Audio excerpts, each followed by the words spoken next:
Today on Cook's Country, Bryan visits Oakland, California, and shares his version of sisig and garlic fried rice. Jack talks about the importance of Knorr's liquid seasoning in Filipino cuisine. I tell the backstory of America's favorite bar snack. And Julia and Bridget make soy sauce chicken wings. That's all right here on Cook's Country.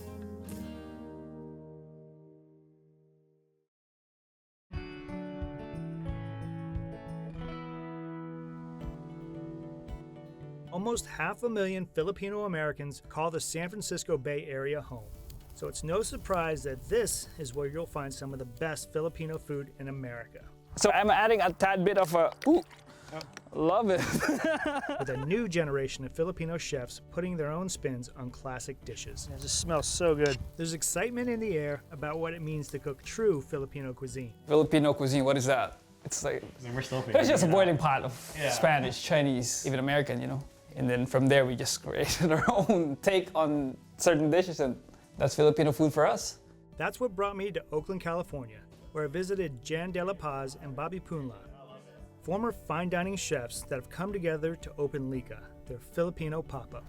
Leica means to create. We're creating our culture, creating food, creating like a narrative. It's like a lot of dots to connect, whether it's from our personal stories and just like other people just like us wanting to know about theirs. Their story comes alive in their menu of Filipino classics made with modern twists, including sisig, a rich and tangy pork dish that's a popular bar snack in the Philippines. It's not your typical Christmas dinner, Thanksgiving dinner. You're not gonna bring that.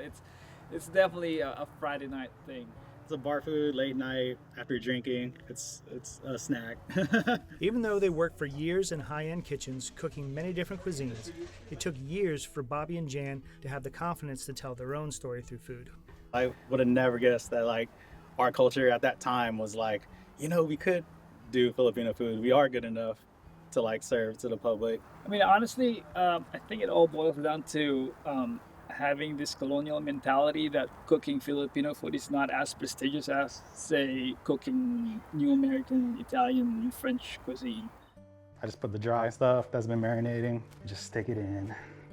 Filipino food is full of bold flavors and bright colors. It's a vibrant cuisine that Jan and Bobby love to share with their guests. So this is our 24-hour marinade of our sisig, the shoulder and the belly, and just you're gonna get it charred, cooked all the way through, get the crispy bits.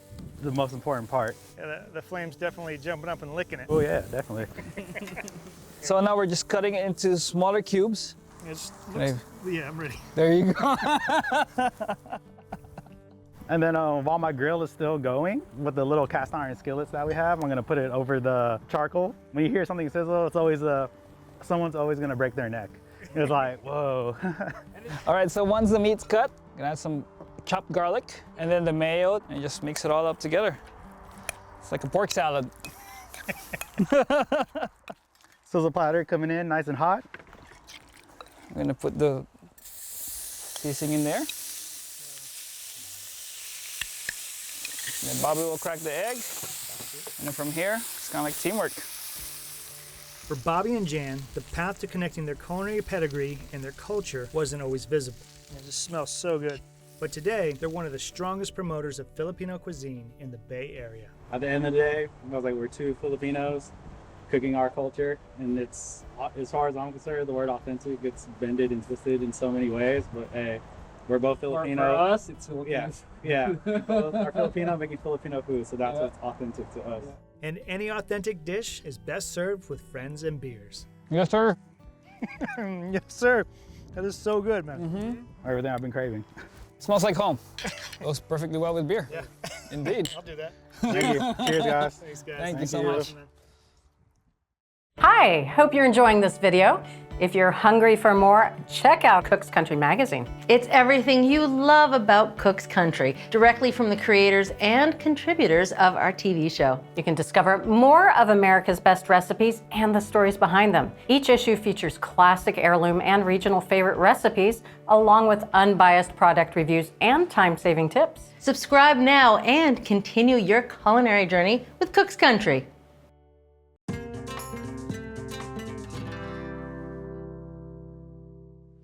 And now it's our turn to make sisig here in the Cook's Country kitchen with Bryan and hanging out with Bobby and Jan. They look like cool dudes. Yeah, they were a lot of fun to hang out with and really talented chefs. All right. So we're gonna start with our pork marinade.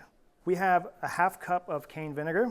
This is used a lot in Filipino cooking. It's derived from sugar cane. If you can't find that, you could use rice vinegar, or I've even used cider vinegar. We'll add 1/3 cup of soy sauce, and then we're going to add our liquid seasoning. 1½ tablespoons of liquid seasoning. You can find this brand from Knorr or Maggi. 4 teaspoons of granulated garlic, and 4 teaspoons of onion powder here. All right, 2 teaspoons of kosher salt. So this is gochugaru, or Korean chili flakes. They add a really nice floral note, nice grassiness, but with none of the heat that you get from red pepper flakes. So we'll whisk our marinade together just to combine. Okay, so now we can come over and talk about pork. So this dish is traditionally made with pig's heads and liver. Bobby and Jan rethought this dish and used pork belly and pork butt. So this is about 1.25 pounds of pork belly. We've gone ahead and frozen it slightly so it's firmed up a little bit and it's easier to slice when it's nice and hard like that. And doesn't have any skin on it. Right, skinless. We want to cut this into about 1/4 to 1/2 inch thick slices. So we'll go ahead and just drop these into our marinade. All right. Oh. And then we could cut up our pork butt. Same thing, about 1/2 inch thick slices. This one tends to be a little bit more tricky to slice, so it's okay if it gets a little bit thicker. Give this a toss in our marinade.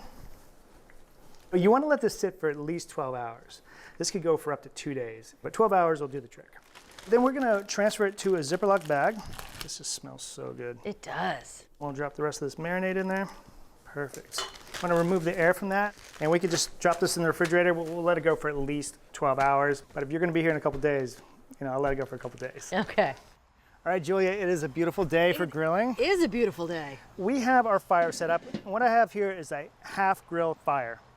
I've cooked down in the chimney 6 quarts of charcoal briquettes until they get coated with a light gray ash. And I pour them over half the grill. The reason for that is because we're cooking very fatty meats today. So it's pork belly and pork shoulder. And as that meat cooks, it'll drip the fat into the fire. It can cause flare-ups. So I like to have like a safety zone here on the side with no coals so I can move in case there's a massive flare-up. I love it. The safety zone. The safety zone. So we're going to start off by cleaning our cooking grate. Then we're going to lightly oil our grill with a little bit of vegetable oil. And now we can go ahead and put our pork onto the grill. We're just going to lay it down. So we're going to cook our pork in 2 batches today. In case there's a flare-up, I don't want to have too much meat on the grill, so it's hard for me to kind of control what's going on. We do want some charring on this meat, so lightly brown, crispy edges. So you mentioned they cook this on a hibachi, Right. which, is flames. It's basically charcoal. What about gas? Because you're not going to get the flames licking the meat like that. No, you can definitely do it on gas. It just takes a little bit longer, about 6 minutes per side instead of the 4 minutes that we're working with here. But you can find instructions for that on our website. All right, so you can see nicely charred and crispy, sizzling. So we'll add the second batch of meat to the grill, and then we'll finish up and go inside. All right.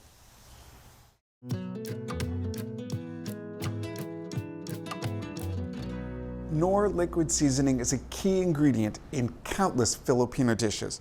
Now, as you can see here, it looks a lot like soy sauce, and it has some flavor characteristics that are similar because both soy sauce and Knorr liquid seasoning start with soy. But what's different here is there's sugars, so it's sweet, and there's MSG, which really ramps up that beefy, savory note. Now, Knorr liquid seasoning can be used both as an ingredient in the kitchen and as a condiment on the table. You can marinate in it, you can use it in sauces, or just put it on as a finishing.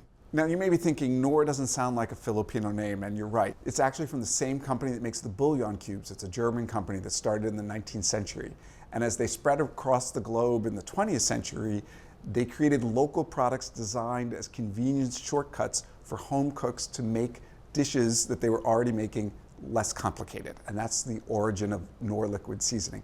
It became so popular in the Philippines, they came up with flavor variations. So you can buy garlic, barbecue, calamansi, which is a very sour citrus fruit, chili versions of this. There's a lot of flavor in this little bottle.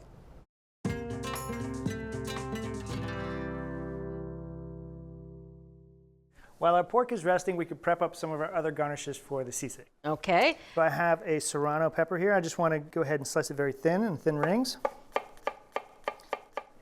So we're going to take half of this and save it for our garnish of our finished dish. All right. And the other half is going to go into our pork mixture.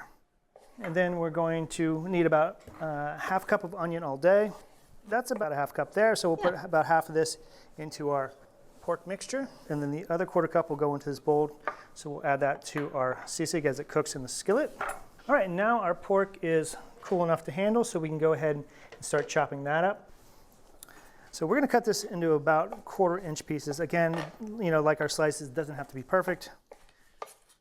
Oh, it smells good. All right, so our pork is in the bowl. We can go ahead and add the rest of our ingredients. I have 6 tablespoons of mayonnaise. So 6 tablespoons here. 3 minced garlic cloves. To nod to Bobby and Jan, a little bit more of that liquid seasoning. 1½ teaspoons here. And then 1½ tablespoons of calamansi juice. Calamansi. Have you ever had calamansi? No, never. All right, so this is what calamansi looks like. Okay. Either shades of orange or green. The flavor of calamansi, it's a cross between lemon, lime, and orange all at once. It's very sour. See how adorable that is? Oh, yeah. Why don't you give that a taste? Ooh. It doesn't taste like I thought it would at all. Yeah. I was expecting it to be more orangey in nature, but no, it's lime and lemon. Yeah, very floral, right? Mm-hmm. So that's in there, and we just mix this all up. All right, so that's all set. To accompany our sisig, we're gonna serve garlic fried rice. This is 4½ cups of cooked jasmine rice. Mm-hmm. And one of the things I like to do with leftover rice is it tends to have big clumps in it. So I like to put it in a fine mesh strainer and I run it under cold running water. And this way I could break up the clumps with my hands. That water will stick to those grains. So when you start to fry the rice, it'll kind of rehydrate and be tender. So the star of the garlic fried rice show is actually fried garlic. So we have a skillet here with 3 tablespoons of vegetable oil. We're gonna turn it to medium heat. We're gonna add 8 minced garlic cloves to this. We're gonna let that go until the garlic begins to sizzle and turn golden brown. That takes about 3 minutes or so. A lot of recipes you see, you don't want the garlic to turn golden because it has almost a slight bitter garlic flavor, but here you welcome it. Right. It's gonna infuse the oil. It'll give you a nice crunch in the rice. So our garlic is mostly all browned. It's nice and crispy. It starts to get sticky and stick to the spoon a little bit. So we can go ahead and add our rice along with a teaspoon of kosher salt. So we're gonna let this rice cook for about 2 minutes. And what we're trying to do is obviously heat the rice up and also distribute that fried garlic throughout the rice. And once it's done and nice and hot, we can just put a lid on it and set it off to the side. All right, our rice is nice and hot. Ooh, I can smell the garlic from here. That's a good sign, right? So we're gonna just drop it into a serving dish. We'll just give it a little garnish with some sliced scallions. So we have here a 12-inch cast iron skillet that's been heating up over high heat for a good 10 minutes. It's really hot. You can see it's almost starting to turn a little bit white. Yep. And that's what we want. So into our hot skillet, we're gonna drop our pork salad mixture. You can see how it smokes immediately. Yeah. Okay, so I wanna spread this out into a nice even layer. And then go ahead and make 3 little divots for our eggs. The remaining 1/4 cup of onion. 3 sliced scallions. Oh, that looks good. Then we could drop our eggs into our little divots. And we'll top this with about a ½ cup of broken chicharron, fried pork skin. Garnish the pork with a little more pork. You can never have too much pork. And then finally, some thinly sliced serranos, the remaining half of our serrano pepper. Goodness. So, and we'll garnish this with a couple of halves of our calamansi, like this. Make it real pretty. And we can drop it over here on this trivet, okay? So this is the presentation of it. Wow. And then with the eggs, this skillet still retains a lot of heat. You always want to keep that handle covered. Just go ahead and take the eggs and kind of stir them in just right at the end. So they would do this table side. Yeah. My goodness, that smells good, Brian. Oh, the smells coming out of that skillet are incredible. So we're going to get it while it's hot. So we'll portion out some rice here. Okay. Thank you. There are so many smells going on here. I know, right? I can't wait to taste it. All right, let me portion you out here so you get a little bit of everything. So you can imagine, like, you know, if you have guests coming over or, you know, even in a restaurant setting, just having this in the center of the table. It's just kind of like a real centerpiece. And then here's a little calamansi for you. Oh, thank you. I like how it's warmed up in the skillet, so it's super Extra juicy. juicy. Yeah. I'm really excited to try this, Brian. One bite, all in.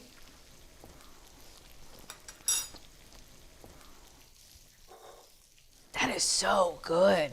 There's so many flavors to work through. But through it all, you taste the heartiness of the pork. And then you taste the garnishes that are nice and fresh, and then you get the marinade. Yeah, you get that sourness of the vinegar, that subtle backbone of the garlic, those chili flakes, that kind of grassiness of the serrano pepper. And I love the base of garlicky rice underneath. It's just a really nice foil for all the flavors on top. I can't stop eating this. It's kind of like every bite it just gets a little better. That means it's working. Brian, this is incredible. Thank you for showing me how to make it. Thank you. If you want to make this fantastic, sizzling, spicy Filipino dish, start by marinating pork belly and pork butt in a potent mixture of cane vinegar, Knorr seasoning, and gochugaru. Char the meat over a hot grill and finish cooking in a ripping hot cast iron skillet. From Cook's Country, with a big help from our friends Jan and Bobby, Sisig with garlic fried rice. This is incredible. It's all Bobby and Jan. Did you know that with our digital All Access membership, you can stream every season of Cook's Country and gain access to more exclusive content from the entire America's Test Kitchen family? That's anytime, anywhere, and always ad-free. That's right. With our digital All Access membership, you'll unlock our delicious and rigorously tested recipes, along with expert equipment and ingredient reviews, available at home or on the go with our mobile app. For more Cook's Country favorites, scan the QR code or visit cookscountry.com to start your free trial. Okay, let's get back to cooking. Sounds good.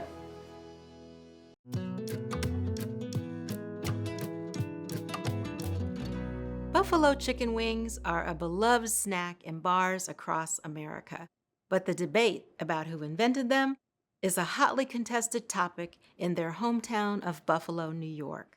One person who claims the popular wings is John Young, an African-American restaurateur who opened Wings and Things on Jefferson Avenue in Buffalo in 1966. His wings were served whole, breaded and drenched in a spicy sweet and sour tomato concoction called mambo sauce. But just mention buffalo wings, and a snack of flats and drumettes doused in hot sauce and butter is usually what comes to mind. That's the version that many claim was first served at the Anchor Bar in Buffalo in 1964. There are several variations of the origin story, but they all involve owner Teresa Bellissimo whipping up the wings as a late-night snack for a group of hungry patrons. Buffalo Mayor Stanley Mikowski put his finger on the scale by declaring July 29, 1977, Chicken Wing Day, and naming Anchor Bar as the originator. But a mural across town commemorates John Young, the king of wings. Whoever invented the popular snack, wings flavored with spices and seasonings became a national obsession beginning in the 1980s. And today at Cook's Country, our simple and tasty soy sauce chicken wings were inspired by our colleague Jessica Rudolph's family recipe.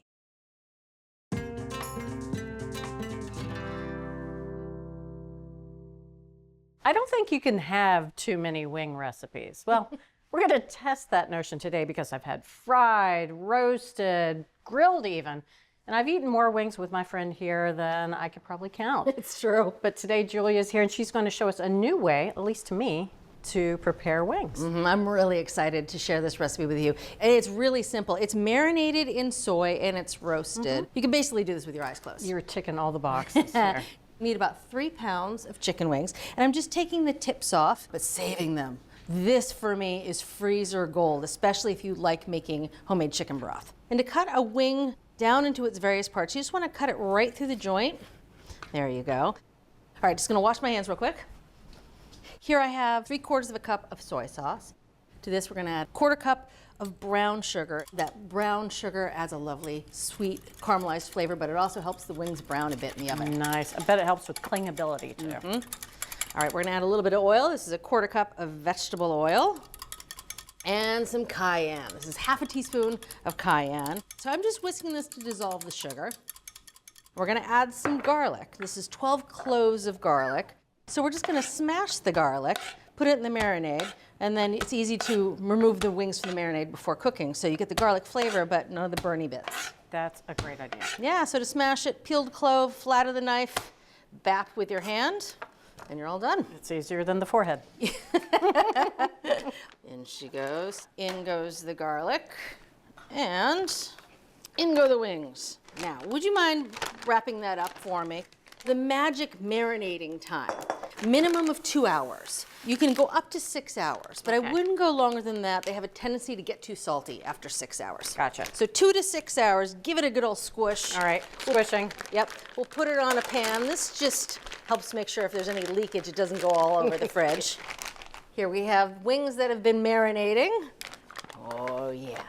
All right, soaked up all that goodness. Mm-hmm. All right. Now we're just gonna get rid of the marinade and any pieces of garlic. You can do this with tongs. I like doing it with my hands because again, that garlic will burn in the oven. I'm just gonna place these on the sheet pan. And of course, this sheet pan has been lined with foil, and I sprayed that foil with veg oil spray. Good idea. Anytime you're working with anything with brown sugar in it, Yep. you better grease that pan. Now, you don't have to be this careful about arranging the wings on the pan. They just really need to be skin side up so that skin can render. But you know me.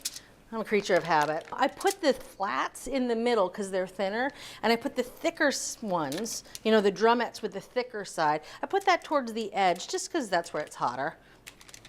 All right, quick rinse of my hands. They are ready for the oven. 350 degrees, nice and moderate, in the middle rack, a little over an hour, hour and 5 minutes. Oh, Bridget, you are in for a treat. Look at these. Smells good. I know, that gorgeous browning, all that sizzling. And I didn't have to do a thing. I'm gonna give these a hot second just to chill out before we take them off the platter. I'm just gonna slice up some scallions. I like scallions on everything. All right, that looks pretty good. Ooh, these wings have settled down just a little. Time to get them on the platter. Beautiful. Aren't they? And sometimes when I get them off, I like to swirl them around because the fond that is formed on the tray. It almost looks like bacon. Yeah. That rendered chicken fat. Well, and it's the soy and the sugar. All right. Oh. Gorgeous. Yep, and some nice scallions over top. This, I mean, low effort, Yeah. high reward. Yes. Potentially. Yes. I'll let my palate be the true judge. And I like what you brought to the party. Yeah. Yeah, because this is what goes with a nice wing like this. Salty snacks. Yeah. Carbonated beverage of choice. Mm-hmm. I'm gonna give you, 2 of each to start. Nice. Yeah.